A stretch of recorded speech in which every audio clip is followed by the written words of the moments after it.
All right. Man, welcome to the show. You served in the military, right? That is correct, for 15 years. Yeah, what you get out? What rank? I got out in E8, Master Sgt. Ooh. I feel kind of special. What branch did you serve in? In United States Army. And, wow, 15 years. That's all right, dude. This current climate, what we're going through with the gun stuff, what's your thoughts on that? My personal opinion on it is that it's pretty pathetic that the United States, that this nation has come to this venture right now. The fact that firearms are now being taken out of the hands of the law-abiding citizens because of one or two deranged individuals obtaining firearms illegally and committing heinous acts of violence. I understand that there needs to be regulation, but there already is regulation.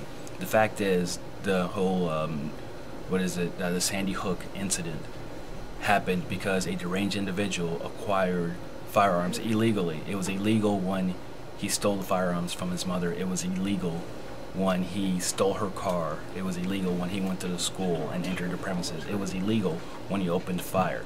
But the firearms were obtained legally by his mother. Now that is a lack of her part of doing the appropriate thing, knowing that her son was mentally unstable, keeping firearms where they were easily accessible to him. Demographic part, are you married, single, family? I am married. Got kids? I do. How does that play into your thinking of what something should happen? Does that change anything for you? Negative, it does not.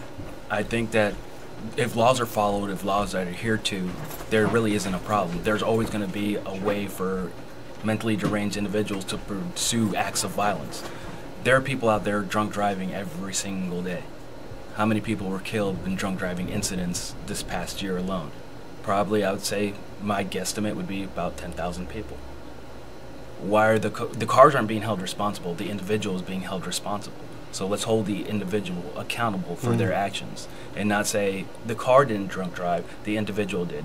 The firearm didn't go and kill, the individual behind the firearm pulled the trigger. Dig it. Violence. You're a teacher by any chance? No. No, you don't train people? Where are you in this whole gun thing? Are you a hunter or a competitive shooter now, or just a collector, or where are you? A little bit of all. I hunt, I collect. I like the old antique pieces, that have history behind them, and I do competitive shooting. Tell me about the history stuff. What do you collect? World War II paraphernalia, World War I paraphernalia, Civil War paraphernalia. I like history. I like seeing an old flintlock just as much as I like seeing a knight's armament, SR-25. Why is that? What's it for you? What's it do for you? It just gives me, like, I am obtaining and I'm holding a piece of history, something that may have been used by who knows who, could it have been General Lee? I don't know. Sherman down in Atlanta? I don't know. It's just something to me that's very intriguing of the development of how firearms started, where they came from, and to the progression to where they are today. If somebody would ask you, why do I need an AK-47 or an AR-15, what's your answer? My answer would be, I don't know. Why do you need one? I'm not going to tell you, oh, you have to have one because it's the next hot ticket. It doesn't really, that doesn't do it for me. I want to make sure you're getting the appropriate tool for whatever it is that you plan on doing. If you want to be a collector and you have an affinity for, the Alexei Kalashnikovs and that's what you want, fine.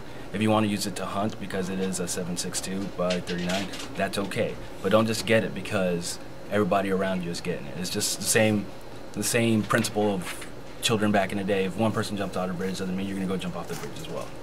Cool, man, cool. Right now, it's really hard to get some stuff. I mean, people are just buying everything. What's your thoughts on that?